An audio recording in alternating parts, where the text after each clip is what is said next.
రాజధాని వేసిన రాజధానిని ఇప్పుడు జగన్మోహన్ రెడ్డి ఒక పక్క ప్రచారం చేస్తారు. దాన్ని మీడియా దానిపై సజ్జల రామప్రసాద్ ఈరోజు సమర్థించారు. మీరు ఇంతవరకు దానిపైన ఇలాంటి రియాక్షన్ మీ నుంచి రావడం ఏంటి?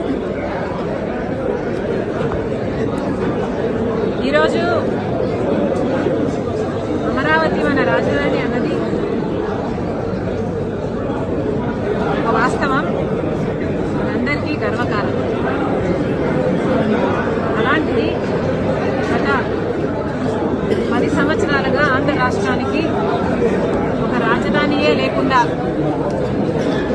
పోయిన సమయంలో అమరావతి మన రాజధాని కట్టుకునే నిర్మించుకునే ఈ సమయంలో ఇలా అమరావతికి వ్యతిరేకంగా మాట్లాడిన ఏ మాట కూడా క్షమించరాని.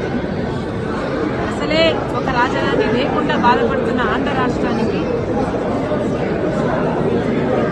ఇది మరో దెబ్బ లాంటిది. మరి అలాంటప్పుడు అమరావతి మనకంత ముఖ్యమైనప్పుడు, ఆంధ్ర రాష్ట్రానికి ఒక రాజధాని అంత ముఖ్యమైనప్పుడు ఇలాంటి వ్యాఖ్యలు చేయడాన్ని కాంగ్రెస్ పార్టీ ఖండిస్తుంది.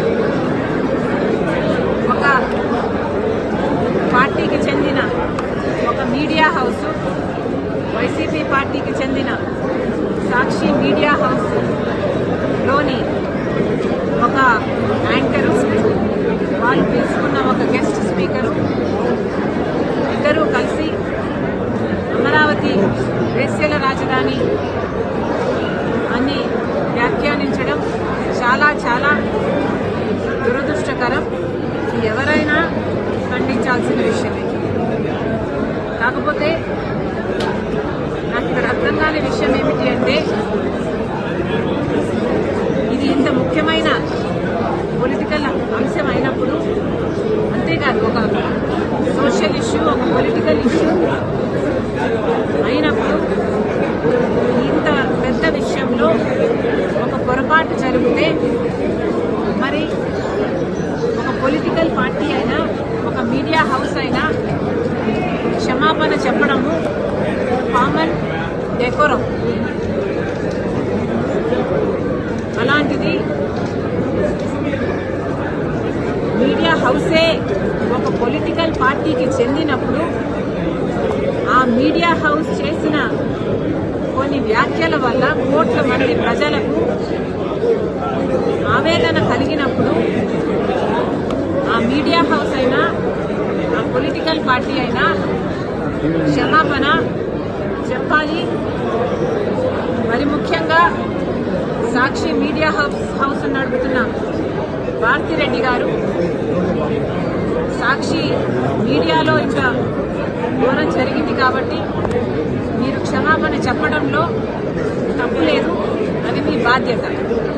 మనం చిన్న పిల్లలకు కూడా నేర్పిస్తాము, ఒక తప్పు చేస్తే తప్పైంది సారీ అని చెప్పునానా అని చెప్తాము.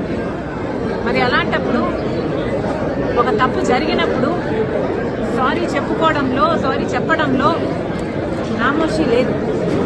మరి ముఖ్యంగా ఇది ఒక పొలిటికల్ పార్టీకి చెందిన మీడియా హౌస్, అంటే జగన్మోహన్ రెడ్డి గారి వైసీపీ పార్టీకి చెందిన మీడియా హౌస్ అయినప్పుడు జగన్మోహన్ రెడ్డి గారు క్షమాపణ చెప్పడంలో కూడా తప్పు లేదు. ఇంతమంది మనోభావాలను ఇంత ఆవేదనకు గురి చేశారు. జగన్మోహన్ రెడ్డి గారు తప్పైపోయింది, మా ఉద్దేశం అది కానే కాదు, క్షమించండి అనడంలో తప్పు లేదు. మరి వారు ఎందుకు సంకోచిస్తున్నారో, వారికి ఎందుకు ఇది నామోషిగా అనిపిస్తుందో నాకైతే అర్థం కావటం లేదు. సజ్జల రామప్రసాద్ దాన్ని సమర్థించారు.